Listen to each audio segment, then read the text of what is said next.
जो हस्त क्रिया से युक्त हो गया है वो अनुभव करे, लघु शंका के पहले या बाद में। देखना, जो जीवनी शक्ति है वो आपको रात होती दिखाई देगी, बूंद बूंद निकलते दिखाई देगी, कितना सर्वनाश कर रहे हैं। बाद में तुम सोचो हम ये विटामिन खा लेंगे, वो खा लेंगे, वो चलें, उसकी पूर्ति नहीं हो सकती, उसकी पूर्ति नहीं हो सकती। आगे इसमें आता है, ये जो आयुर्वेदिक औषधियां दी जाती हैं ये बलिष्ठ होती हैं, और ये चूंकि आपकी प्रवृत्ति गलत है, वो बलिष्ठ होकर आपको और कामोत्तेजना प्रदान करेंगी। तुम रोक कैसे पाओगे? संयम नहीं। इसीलिए कोई औषधि नहीं है, आप स्वयं औषधि है उसके। आपका दृढ़ निश्चय और कुछ व्यायाम, प्राणायाम, आहार शुद्धि और नाम जप, इससे आप शासन में ला सकते हैं। इस बात को कौन अपने बच्चों को बैठाल कर समझा रहा है? अगर वो नहीं है तो सावधान हो जाएंगे कि अगर कोई ऐसी बात बताता है तो माता पिता ने मुझे पहले सिखा रखा है कि ये बहुत नाशकारी क्रिया है, कभी ऐसा नहीं कर। आप बताते हैं क्योंकि आपको फुर्सत कहाँ है? आप अपने मनोरंजन में मस्त है, आपको यही लगता है खिलाना पिलाना ही केवल बच्चों का प्यार दुलार है। नहीं, कभी बैठा लिए, उनकी दिनचर्या देखिए, आप उनसे पहले इस महान दुर्गुणों का आगाह कीजिए कि ऐसी ऐसी बातें आगे कोई तुम्हें सिखा सकता है या तुम्हें है तो नहीं, जानकारी करनी चाहिए। अगर कभी ऐसा तो ऐसा मत करना। जो नवयुवक है, हाथ पैरों के जोड़ों में दर्द मालूम दे रहा है, शिथिलता हो रही, दिमाग में एक सनसनी बनी रहती है, आपको ये अश्लील चित्र देखना अच्छा लगता है, गंदी बातें करना अच्छा लगता है, ये सब उसी हस्त क्रिया का परिणाम है। जिनको बार बार एक स्वाभाविक लक्षण का लगती है, एक बार बार ये आपका लक्षण है कि आपने ब्रह्मचर्य का नाश बहुत अच्छे से किया है। कोई भी हो, गृहस्थ हो, गिरफ्त हो, कोई भी हो, हाथ पैर में कंपन होना, चेहरे पे मुहासे उभर आना, इस विषय पर प्रकाश डालें, उसका प्रभाव पड़ता है। जितनी धातु पौष्टिक औषधियां ली जाती हैं वो सब शोध के देखी गई, उनमें बलवर्धक होता है। और आपकी वृत्ति कामोत्तेजक है तो वो बल आपके अंदर काम वृद्धि ही करेगा जाके। बहुत ध्यान देने योग्य बात है कि ये आयुर्वेदिक औषधि ले लेते हैं, ये ले लेते हैं तो आपकी गति गलत है, इसलिए पावर जाएगा औषधियों का, गलत ढंग से ही प्रयोग हो जाएगा। कोई भी ऐसा वैद्य समर्थ नहीं है जो तुम्हें इस हस्त क्रिया को रोकने की औषधि दे दे। बहुत सुंदर बात, तुम्हें कोई ब्रह्मचारी बना सके ऐसी कोई औषधि नहीं। एकमात्र मन को प्रभु में लगाकर नाम जप करो और जो संयम बताया जा रहा है वैसा करो, सब ठीक हो, सब ठीक है। तुम समर्थ बन जाओगे अपनी इंद्रियों को रोकने के लिए। उपासक पहले भोजन पर सुधार कर रहे। भोजन और बुद्धि का परस्पर बड़ा घनिष्ठ संबंध है। सात्विक आहार निसंदेह आपको इस क्रियाओं से विजय प्राप्त करवा देगा। ध्यान से सुनिए, सात्विक आहार, जब आप भोजन पा रहे हो उस समय नाम जब जरूर चलना चाहिए। अगर उस समय गलत दृश्य देख करके, गलत बातें चिंतन करके भोजन पाओगे तो उसका प्रभाव आपको और गलत में लगा देगा, भले सात्विक भोजन है। ध्यान दीजिए, भोजन के समय बड़ा आनंद मिलता है, जैसे आप प्रसाद पा रहे हो और आपका अभ्यास फिट है। अब लगा दिया प्रथम यथामति प्रणवो श्री वृंदावन रम्य श्री राधिका कृपा बिनु सब, बड़ा पद है। देखत नव निकुंज सुन सजनी लागत है यति चारु, पद का अंदर चल रहा है और अब प्रश्न चलो नहीं है साहब का अभ्यास, राधा राधा राधा। उस समय व्यर्थ की वार्ता, उस समय व्यर्थ का चिंतन, व्यर्थ के दृश्य देखते हुए भोजन, गलत संस्कार पड़ रहा है। सात्विक आहार आपने पाया पर विचार आपका सात्विक नहीं है, अधार्मिक विचार है, दुष्ट भाव है, तो सात्विक व्यर्थ हो जाएगा भोजन, वो उसी को सपोर्ट करेगा। भोजन के समय बिल्कुल सावधान रहो, वो आपकी नस नाड़ियों में फैलकर वैसा ही प्रभाव फैलाएगा जैसा आप चिंतन कर रहे हैं। भोजन के समय जैसा विचार होता है ठीक वैसा ही आपका स्वभाव बनता है। महापुरुषों का स्वानुभव पूर्ण सिद्धांत है कि भोजन के समय सावधान। भोजन में जो रस बनता है वो नस नस में फैलता है और जिस चिंतन से चिंतित होकर पाया वैसे ही प्रभाव पड़ता है। स्थूल भोजन का सूक्ष्म विचार पर प्रभाव पड़ता है, कई गुना प्रभावशाली प्रभाव आपके चिंतन का पड़ता है भोजन में। बहुत शुद्ध भोजन हो, सात्विक भोजन हो, पर आपका विचार भोजन करते समय सही नहीं, आपका चिंतन सही नहीं। इसलिए देखो संत जनों का जब कभी प्रसाद पाने तो पहले नाम कीर्तन होता है, फिर बहुत से जय जयकार लगते हैं और बीच बीच में जोर जोर से राधे श्याम की गुण, कि आपका चिंतन भागवतिक रहना चाहिए। देखो ना, हमें लगता है 10 मिनट तो केवल जय जयकार ही होती है, अयोध्या मथुरा की जय, पूरे जितने अपने ठाकुर जी सब की जय जय का, वो रसगुल्ला की तरफ देख रहा है, पर जय पूरी हो तब ना जय जय बोलना ही पड़ेगा। कीर्तन करो। ये कितनी सुंदर प्रणाली है। भोजन बहुत सात्विक, बहुत, ये जीवन बड़ा उज्जवल भविष्य करने के लिए मिला है। भोजन के समय पवित्र, उच्च, निर्भय, शांत और भगवान नाम जप, ऐसे भाव होने चाहिए। उपासक को जिसे ब्रह्मचर्य रहना है, 2 समय भोजन हल्का या 1 बार भरपेट, 24 घंटे में पर्याप्त ब्रह्मचारी के लिए। 2 बार तो हल्का। केवल 2 ही समय भोजन करे।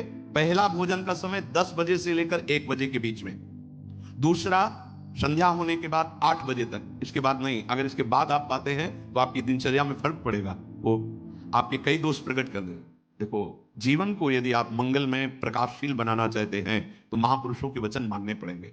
कोई भी बिना सदाचरण किए सुख शांति को नहीं प्राप्त होता है। हमारी सब दिनचर्या नष्ट हो गई है और हम चाहते हैं सुख शांति आनंद ऐश्वर्य वैभव, और आचरण हो रहे हैं दुख और अशांति और दरिद्रता आने वाले। और आप चाह कैसी आचरण, कैसे? भोजन 2 समय, बहुत ध्यान से। पहला 10 से 1 बजे, और मध्याह्न में भोजन पाने के बाद चाहे 15 मिनट ही हो, आप विश्राम कीजिए, दाएं बाएं करवट सीधा कैसे। दिन अगर आपको रात में सोने से पर्याप्त नींद हो जाती तो फिर दिन में सोने की जरूरत नहीं। नाम चिंतन करते हुए फिर आप बैठ जाए, फिर अपनी दिनचर्या में लगे। शाम के 8 बजे तक भोजन हो ही जाना चाहिए, क्योंकि घंटा आध घंटा टहलना अपनी दिनचर्या, और फिर आप शयन कीजिए, फिर आप जग जाइए समय से। अगर आपको भगवत मार्ग में संयम पूर्वक चलना है तो आपको सुधारना होगा। हमें लगता है प्राय जो अपनी साधकों की दिनचर्या शायद इसी के अंतर्गत ही है। अगर आपका 2 बार भोजन में विक्षेप पड़ता है तो 1 बार भोजन अच्छे से पाए, थोड़ा मध्याह्न में विश्राम, बस राधा राधा। अगर चल जाए तो जैसे मिलता है आधा लीटर दूध या 250 ग्राम, जो भी, शाम को उसको पीजिए। मतलब ब्रह्मचारी को ज्यादा किसी पदार्थों की ताकत की जरूरत नहीं होती, वो स्वयं में इतना। अब अनावश्यक आप डालते रहोगे अनावश्यक, तो फिर आपका चिंतन भी बिगड़ जाएगा, आप नहीं संभाल पाओगे। बहुत संयम की जरूरत है। बहुत गर्मा गर्म भोजन ब्रह्मचारी को नहीं करना चाहिए, उसे आपके ब्रह्मचर्य पे फर्क पड़ जाएगा।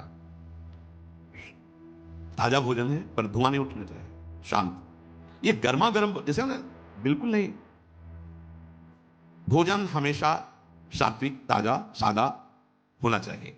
जो जैसे रोटी ये सब, मटकी आदि जैसे 1-2 दिन, मीठा आदि 1-2, लेकिन जैसे रोटी आदि ये शाम की बनी सुबह नहीं पाई जा सकती, क्योंकि उससे फिर बुद्धि में प्रमाद और तमोगुण बढ़ने की चेष्टा, बासी अन्न है।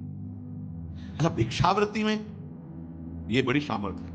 हमारी झोली में मांगने पर जो आया वो ब्रह्म स्वरूप है, उसका कोई इन सतोगुण रजोगुण तमोगुण से कोई उसका प्रभाव नहीं। ये भिक्षान्न में बहुत बड़ी सामर्थ्य है। राधे श्याम बोला कोई 5 दिन की सूखी रोटी दे दे, वो हमारे लिए अमृतमय, वो नहीं होगा, ये तो बासी है क्या, तमोगुण पैदा करेगी? नहीं, वो महाप्रसाद स्वरूप हो जाती है। लेकिन अगर सुविधा है तो ताजान, बहुत गर्मा गर्म नहीं, सात्विक अन्न, और कम कम से बहुत लाभ होता है। आपकी सारी जीवनी शक्ति आंतों में पचाने में लग जाती है। अच्छा, एक बार पच नहीं पाया, दोबारा फिर उतना ही जान लिया, तो भजन क्या करोगे? थोड़ा जो जीवनी शक्ति है उसको आप ईश्वर के ध्यान में, चिंतन में लगाने। जिस दिन आप व्रत रहते हो, जो एकादशी, तो आप देखो उस दिन ज्यादा भजन होगा, अल्पाहार। अगर आप अन्न को उतना ही सीमित पाए जो आपके भजन में विक्षेप न डाले, ये ठूस ठूस के यहां तक भले, क्यों? तुम शरीर हो क्या? तुम्हारा विषय ये क्या? अरे समझो, बेकार को इस थैले को मोटा करते चले जा रहे हो। ये थैला है। उठने में परेशानी, चलने में परेशानी, बड़ी समस्या दिनचर्या करने में। अब इतना बड़ा पेट हो गया तो दिनचर्या कैसे करें? कैसी दिनचर्या होगी? काहे को इतना खा रहे हो? बोले वो घटाने की दवा ले रहे, किसी दवा की जरूरत नहीं है। सीधे मूंग की दाल उबालो, 2 रोटी शुरू करो। 1 महीने में अगर तुम्हारी चर्बी न कम हो जाए, तुम्हें बताना, रोज सुबह टहलो, थोड़ा व्यायाम करो। अगर जानकारी हो तो जो योगी जन आपको प्राणायाम की पद्धतियां बताए, और सात्विक भोजन, अपने आप ठीक हो जाओगे। पाना है पिज्जा बर्गर, पाना है तुमको संसारिक को, अब चर्बी बढ़ती चली जा रही, आगे पीछे, ना उठने की सामर्थ्य, ना बैठने की। भाई वृद्ध हो गए हो तो बात अलग है, यहाँ तो जवान जवान के से, मतलब ये पेट निकलना मतलब अपने जीवन को खोखला कर देना है। बोलो अपनी दिनचर्या को कैसे कर पाओगे? अब इतना मोटा शरीर बनाने से कोई लाभ नहीं है। आप समझते हो स्वस्थ शरीर उसे नहीं कहते कि जितना मोटा हो गया स्वस्थ शरीर। आपकी दिनचर्या स्फूर्ति युक्त होनी चाहिए, वो उचित आहार से, युक्ताहार विहार, भगवान के वचन है। ये जो शब्द लिखे, ये अच्छे पदार्थों को ठूस ठूस कर खाने का स्वभाव, ये आपको संयम में नहीं रहने देगा। बढ़िया काजू पड़ी, किशमिश पड़ी, खीर है, अब हटाओ। अरे किसको पिला रहे हो? किसको? ये रसेंद्री के संतों ने कहा है, घाटी नीचे माटी, बस इतना का खेल है। इतने के नीचे गए सब बेकार हो। अब फूल रहा है, गैस बन रही, कब्ज बन रही, डकार इधर घूम रहे, उधर काहे को परेशानी मोल ले ली। छोटी कटोरी जरा सा राधा राधा, स्वाद भी हो गया, प्रसाद भी हो गया, शरीर पुष्टता के लिए। ब्रह्मचारी को काजू बादाम पिस्ता हलवा रबड़ी रसगुल्ला की नहीं आवश्यकता है, प्रार्थना मान लीजिए, नहीं जरूरत है। वो अपने आप में एक महान बल धारण किए हुए है। पर अब यही समस्या है कि ना संयम समझ पा रहे हो, ना आहार को समझ। ये आहार तुम्हारा विषय नहीं है। आपको ठीक प्राणों का पोषण करने के लिए उतना जल, उतना अन्न, उतना पौष्टिक आहार देना है जिससे हमारा मन हमारे कार्यों में हमारे अनुसार चले, जो शास्त्राज्ञा है। बहुत नमकीन, लाल मिर्च, गरम मसाला, कचौड़ी, पकौड़ी, बहुत मिठाई, चाय, काफी, प्याज, लहसुन, ये इंद्रियों को भयंकर चंचलता प्रदान करते हैं और वीर शक्ति का नाश करने में बहुत इनका योगदान है। पूज्य पादुड़िया बाबा से किसी ने कहा कि बाबा हम तो जहां भिक्षा मांगते हैं वहां प्राय पकवान ही मिलता है। बाबा ने कहा कोई बात नहीं, अगर 4 रोटी पाते हो तो 2 कचौड़ी ले लीजिए, बस हो गया, कोई परेशानी नहीं होगी। 4 की है 2 पा लीजिए। एक बार पूज्य बाबा बहुत से साधक जन बाबा का, तो कुछ ऐसी कच्ची और मोटी पूड़ी बनवाई और कुछ हल्की एकदम बहुत पकी हुई पूड़ी बनवाई। पकी हुई पूड़ियों को पहले परोसा गया, उनके ऊपर कच्ची पूड़ियां रख दी गई, एक एक 2 2। और बाबा खड़े हो गए, आ भाई पाओ सब। तो कुछ जो साधक संयमी थे तो ऊपर से शुरू किया, और कुछ साधक जो स्वाद वाले थे वो ऊपर के हटा करके बाबा खड़े हो। क्यों ऐसा किया? तो बाबा वो नीचे वाली पकी थी और ठंडी हो जाती, घर जाओ बहू ले, गरम गरम बनवा के पाओ, बाबा जी बनने लायक नहीं हो। अगर रसेंद्री की तृप्तता, रसेंद्री की पूर्णता की तुम्हारी भावना है तो तुम जनेंद्री को नहीं रोक सकते हो। ये वैराग्य मार्ग है। सुन लो, भोजन के पहले अच्छे से हाथ धो, मुंह में कुल्ला करो, और लघु शंका लगी हो तो लघु शंका जाओ। भोजन के पहले पवित्र हो। भोजन पाते समय नाम चलना चाहिए या पद चलना चाहिए, या अच्छे कोई संत महापुरुषों के जो चरित्र हैं उनका चिंतन करना चाहिए। खड़े भोजन नहीं पाना चाहिए, लेटे भोजन नहीं पाना चाहिए, चलते हुए नहीं पाना चाहिए। प्रातः काल कल चर्चा हुई थी, जो जलपान है वो बड़ा औषधि का कार्य करता है। ब्रह्मचारी को बाल भोग नहीं करना चाहिए। सोचो भैया, ब्रह्मचारी को बाल भोग नहीं करना, 10 से 1 के बीच में और 8 बजे तक शाम के भोज, इतने में मर थोड़ी जाओगे। अरे यार, कई कई दिन भोजन नहीं मिला है, कई कई दिन के गंगा का किनारा है, गांव जाने का स्वभाव नहीं था, बस आकाश वृत्ति का सहारा था।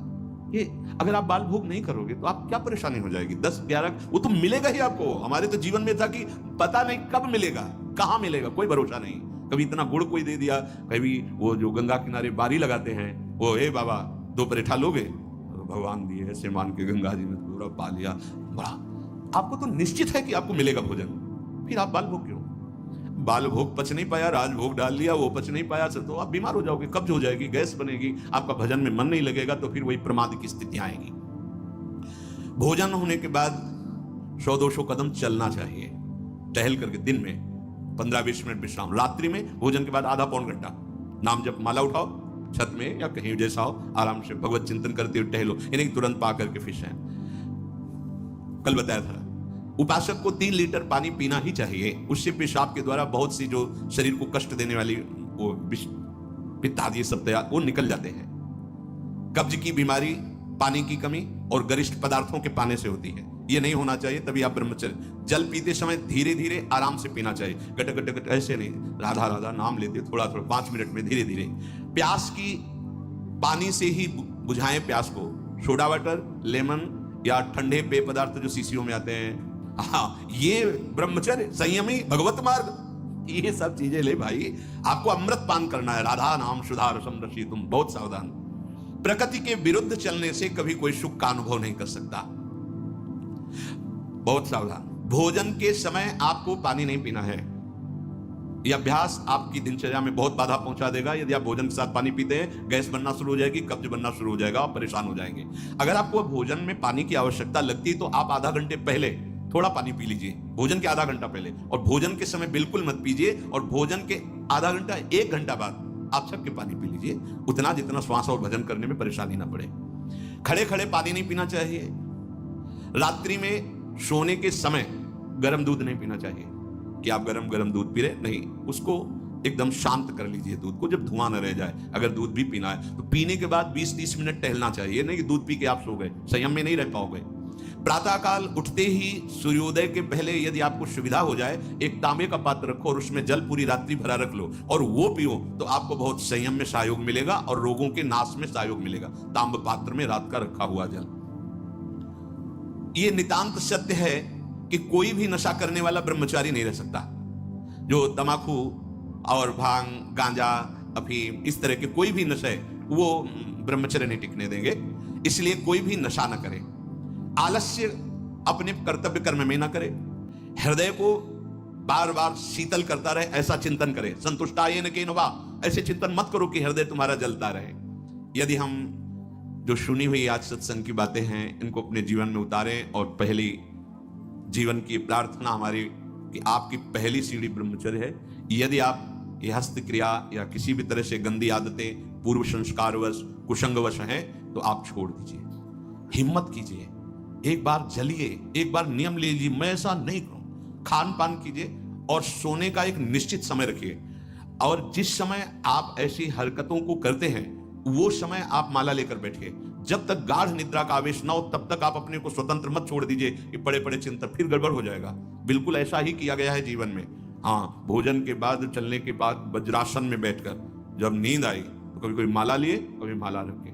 और गुरु कृपा से जब ऐसी भावना बन जाती, निरंतर मंत्र नाम जब चल रहा है, वो बात अलग है। पर आपको अपनी दिनचर्या, अब आप सोने जा रहे हैं और आराम से दरवाजा बंद किए और लेट गए और मोबाइल हाथ में, सर्वनाश की स्थिति आप में आ ही जाएगी। क्योंकि एकांत में मन बहुत बलवान होकर इंद्रियों के साथ भोगों का चिंतन करता है। ये बिल्कुल सावधानी रख लीजिए। बलवान इंद्रिय ग्रामो विद्वानम अपि कर्षति। जहां एकांत होंगे, मोबाइल हाथ में, वो आपकी दुर्गति करने का बहुत बड़ा साधन बन जाएगा। पहला काम, कमरे में जब जाओ स्विच ऑफ कर दो।